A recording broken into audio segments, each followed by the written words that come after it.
Kemudian yang kelima, keenam adalah tidak menguasai teknik closing.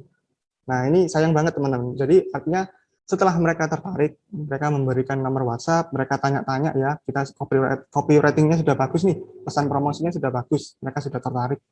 Nah, tapi kita nggak paham nih caranya gimana agar mereka membuat mereka closing. Mereka sudah chatting, tapi kita masih masih apa ya, masih belum paham gimana sih caranya agar mereka ini order, kemudian transfer gitu. Order iya, tapi transfer enggak gitu loh. Customer PHP ya istilahnya ya, atau CLB, gadget lama beli kagak. Itu istilah di online seller ya. Nah, itu karena mereka nggak paham teknik closing gitu. Nah, tugas kita sebagai pebisnis online adalah kita harus paham gimana sih membuat mereka itu mau closing, mau transfer.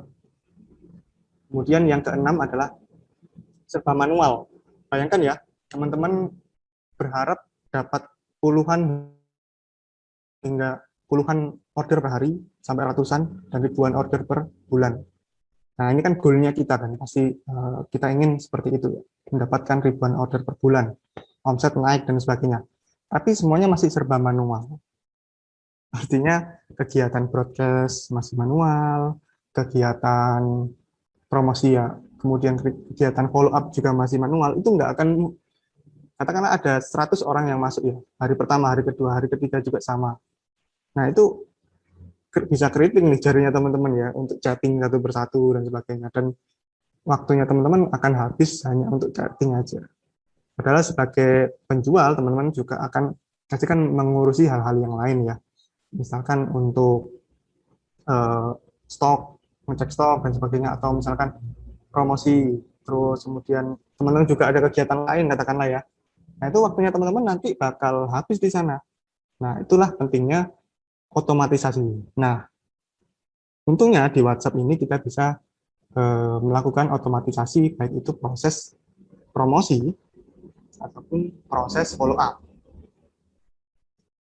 Oke, nah itu 6 kesalahan teman-teman. Nah, teman-teman yang kita harap jangan pernah lakukan. Nah, kemudian 5 taktik banjir orderan di WhatsApp. Nah, apa saja sih 5 taktik? Jadi 5 taktik ini adalah taktik yang sudah kami implementasikan selama beberapa tahun berbisnis juga, baik itu berjualan produk fisik ya, dan juga produk digital. Nah, ini 5 taktik yang bakal saya sharingkan kepada teman-teman. Jadi yang pertama ini ya, khususnya di WhatsApp ya, yang pertama gunakan WhatsApp bisnis. Jangan gunakan yang personal. Nah, kenapa? Yang pertama nih, dengan WhatsApp bisnis, orang yang chat ke WhatsApp kita, tanya-tanya, itu mereka akan lebih percaya, lebih trust. Oh, memang ini adalah akun bisnis. Karena dengan akun bisnis, orang lebih percaya. Itu yang pertama. Yang kedua adalah dengan WhatsApp bisnis, memang diciptakan oleh Facebook ya. Facebook sebagai holdingnya WhatsApp ya, yang punya WhatsApp, itu dengan fitur-fitur yang memang capable, fitur-fitur yang memang diciptakan oleh pebisnis online. Nah, ada banyak fitur di sini, 7 sampai 8 ya. Yaitu yang pertama ini adalah teman-teman bisa ada bisnis, ada katalog, ada bisnis profile ya. Jadi ketika ada orang yang chat ke WhatsApp-nya teman-teman, mereka akan kepo ke akun bisnisnya teman-teman, profilnya, profil WhatsApp bisnis nih. Mereka bakal, oh, informasinya, lokasinya, websitenya kalau ada ya. Terus kemudian jam buka tutupnya, nah itu mereka bisa tahu dan transparan. Kemudian powerful-nya lagi adalah dengan fitur katalog. Nah, dengan fitur katalog ini, customer kita yang tertarik itu mereka bisa langsung cek katalog di WhatsApp bisnis kita. Mereka bisa langsung lihat produk-produknya, harganya, dan sebagainya. Kalau mereka tertarik, mereka tinggal chat order produk yang ini. Nah, teman-teman juga bisa mengirimkan katalog secara instan.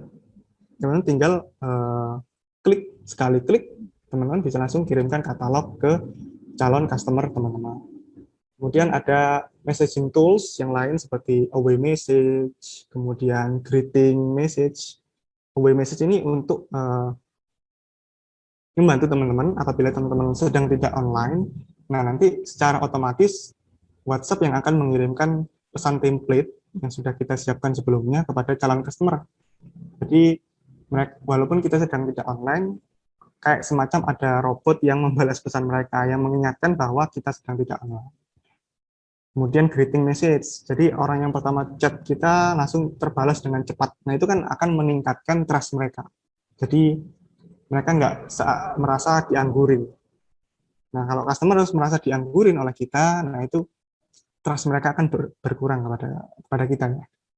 Kemudian quick replies, nah kita bisa siapkan nih jawaban atas pertanyaan customer yang itu saja. Biasanya kan ada pola ya, ada pola dari customer yang memang pertanyaannya ini, jawabannya ini. Jadi kita bisa lebih cepat dalam membalas customer kita.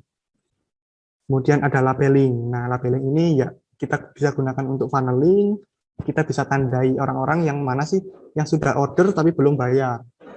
Mana sih orang yang sudah bayar, sudah pernah beli sekali. Sehingga kita bisa broadcast lagi ke mereka untuk produk yang selanjutnya. Atau upselling lah istilahnya. Nah, kita bisa labeling customer agar lebih terorganisir, lebih terkategorisasi. Nah, itu teman-teman sekilas tentang bisnis WhatsApp bisnis. Nah, wajib nih teman-teman untuk berpindah atau hijrah nih yang masih personal nih ya, untuk berpindah menggunakan WhatsApp bisnis. Oke, next-nya adalah kumpulkan database customer. Nah, ini kan kesalahan kita bahas tadi ya, kesalahan bahwa jumlah kontak mereka sedikit. Ya, kita harus mengumpulkan sebanyak-banyaknya secara masif database customer, tapi yang tertarget. Nah, itu ya PR dari kita semua, yaitu secara masif mengumpulkan kontak daftar customer, tapi yang tertarget. Jadi bukan script ya, bukan kita membeli database atau kita mencari di internet database list kontak yang kita nggak tahu siapa, mereka nggak tahu siapa kita juga, terus kita kirimi pesan broadcast. Nah, itu berbahaya teman-teman. Yang pertama pasti gagal kegiatan marketingnya, kemudian mereka itu bisa report and block kontak kita. Jadi potensi terbesar terbahayanya adalah WhatsApp bisnis kita bisa ke ban. Nah, ya, teknik untuk mengumpulkan database customer secara masif dan secara tertarget, nah kita bisa menggunakan lead magnet. Lead magnet ini apa sih? Jadi lead magnet ini sebagai pancingan tadi ya, yang kita sudah pernah singgung di awal tadi. Kemudian kita juga menggunakan omni channel traffic. Jadi kita nggak hanya WhatsApp aja, kita coba approach mendatangkan traffic sebanyak mungkin di platform sosial media. Nah, kita cantumkan nomor WhatsApp kita ke akun Instagram kita, akun Instagram bisnis kita ya. Kemudian kita cantumkan ke Facebook. Kemudian apabila teman-teman main TikTok ya, teman-teman cantumkan di sana. Jadi mereka kalau tertarik dengan promo yang kita lakukan di sosial media tersebut, mereka langsung klik chat WhatsApp kita. Nah, kita kan dapat kontaknya mereka. Nah, ini berharga sekali teman-teman, data kontak mereka ini berharga sekali. Yang pertama kita bisa promosikan mereka, closingkan mereka, kemudian kita bisa remarketing mereka lagi. Jadi biaya marketing jauh lebih murah.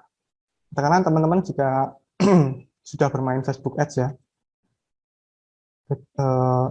Facebook Ads, Google Ads dan sebagainya ya, yang berbayar ya. Nah itu biasanya atau marketplace pun berbayar juga, ada biaya admin dan sebagainya.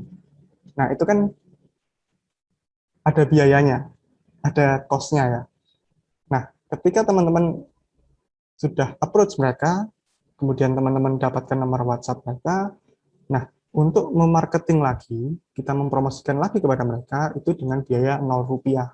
Jadi kita tinggal broadcast message dan sebagainya.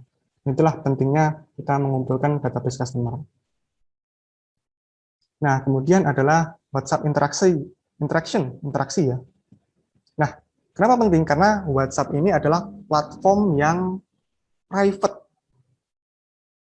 personal. Nah, eh, kita katakanlah ingin mengirimkan broadcast ya, atau melihat story seseorang di WhatsApp. Kita harus add nomor mereka ke kontak kita. Dan mereka juga harus nge-add nomor kita di kontak mereka. Artinya ada kepercayaan, ada level trust di sana.